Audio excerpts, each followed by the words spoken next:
Hello बच्चों, let's read the question. Two identical long conducting wires AOB and COD are placed at right angle to each other with one above other such that O is their common point for the two.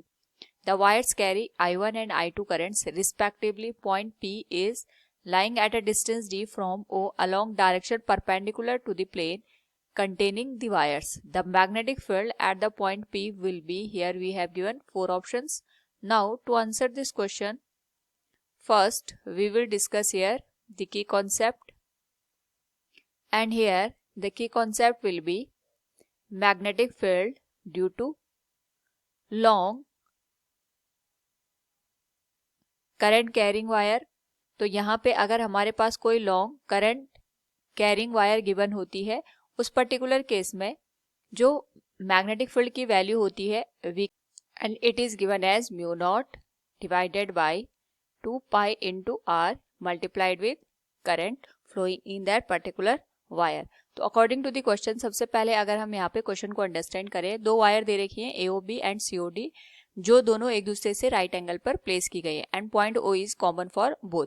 तो अगर हम इसको draw करें, it will look like this. एक तो wire हमारे पास इस तरीके से आ जाएगी, इट विल बी AB, इसका मिड पॉइंट यहाँ पे O के बराबर होगा, and second wire will placed like this, ये हो जाएगा COD. इसमें जो करंट फ्लो करेगी इट विल बी I1, इसमें जो करंट फ्लो करेगी इट विल बी I2, और यहाँ से परपेंडिकुलर डिस्टेंस D पे हमें मैग्नेटिक फील्ड निकालना है.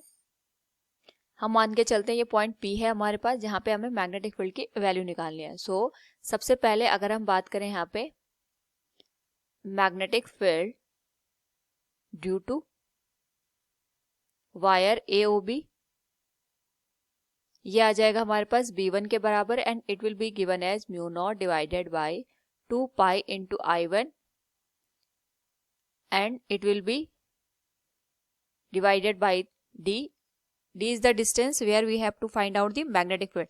तो यहाँ पे अगर हम राइट हैंड थंब रूल का यूज करें तो वी कैन से जो मैग्नेटिक फील्ड होगा, अगर हम यहाँ पे अपने फिंगर्स को कर्ल करें अलोंग दिस लाइन, और जो करंट हमारे पास फ्लो कर रही है ये इस तरीके से B से लेके A तक फ्लो कर रही है, इस पर्टिकुलर केस में वी कैन से जो मैग्नेटिक फील्ड की डायरेक्शन होगी it will B look like this. कुछ इस तरीके से हमें यहाँ पे मैग्नेटिक फील्ड देखने को मिलेगा B1.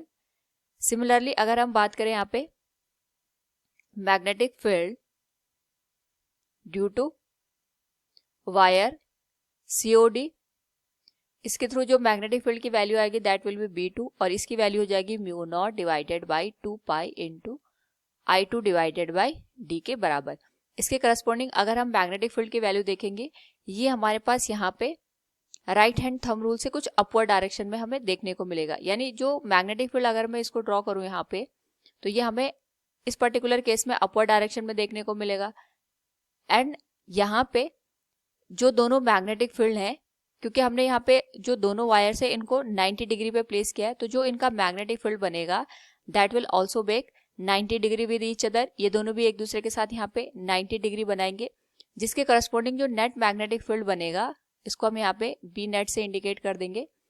It can be calculated as net magnetic field can be calculated as vector sum of the both the magnetic field, that will be B1 square plus B2 square plus 2B1 B2 cos theta. Theta की value इस case में 90 degree के बराबर हो जाएगी, और अगर हम दोनों वैल्यू को पुट करें it will be mu naught divided by 2 pi into D multiplied with I1 का whole square plus mu naught divided by 2 pi into D multiplied with I2 का होल स्क्वायर.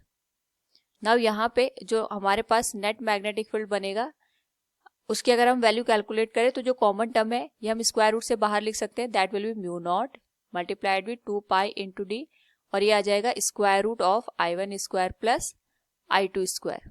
सो इसी को हम यहाँ पे थोड़ा मॉडिफाई करके अगर लिखें तो net magnetic field will be mu naught divided by 2 pi into D multiplied with I1 का स्क्वायर प्लस I2 का square whole power 1/2.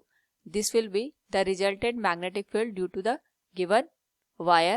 So from the given question we can say here the magnetic field at point P will be mu naught divided by 2 pi into D multiplied with I1 square plus I2 square whole power 1/2. Option D will be the correct one. Hope all you understood it. Thank you and best of luck.